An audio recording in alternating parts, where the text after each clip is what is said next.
Code trip என்று அழைக்கப்படும் Lionel மெஸ்ஸியினுடைய இந்திய வருகை இப்போ பக்கம் பக்கமா பரபரப்பா சமூக வலைத்தள பக்கங்கள்ல எல்லாம் பேசப்பட்டு இருக்கு.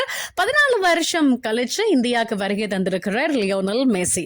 அர்ஜென்டினாவை FIFA 2022 கப் தூக்க வச்சதுக்கான முக்கிய அணித்தலைவராக இவர் பார்க்கப்படுறார். அதனால இவருடைய கையில அந்த உலக கிண்ணம் இருக்கிற மாதிரி 70 அடியில ஒரு சிலை செய்யறாங்க.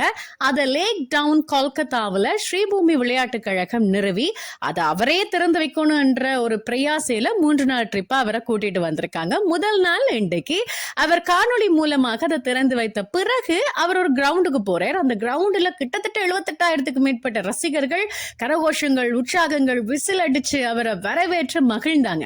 அப்போ அதுக்கு முன்னுக்கே அந்த நிர்வாகத்தால சொல்லப்பட்ட விஷயம், கிரவுண்ட் ஃபுல்லா அவர் சுத்தி வருவார், நீங்க அங்கங்கேயே இருங்க, கிட்ட வந்து உங்களை பார்த்து அவர் பேசுவார், முடிஞ்சா கைதருவார் அப்படின்னு சொல்லியிருந்தாங்க. ஆனா வந்தவர் நிலைமை கொஞ்சம் கட்டுக்கடங்காம போறத பார்த்த பிறகு அவரை சுற்றி இருந்த பாதுகாப்பாளர்களோட இடைநடுவே வெளிக்கிட்டு போயிட்டார். இதனால அதிருப்தி அடைந்த ரசிகர்கள்ல சில பேர் மூர்க்கத்தனமா செயற்பட்டாங்க, சில பேர் தங்களுடைய அதிருப்திய வார்த்தைகளால வெளிப்படுத்தி இருந்தாங்க. ஆனா இந்த மாதிரி கூட்டம் சேரும்போது நடக்கிற எதிர்வினைகளை பத்தி காலம் காலமா நாங்க பார்த்துட்டு தான் இருக்கோம்.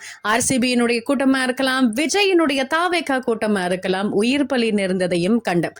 ஆனா ஆசை யாரதான் விட்டுச்சுது இல்ல?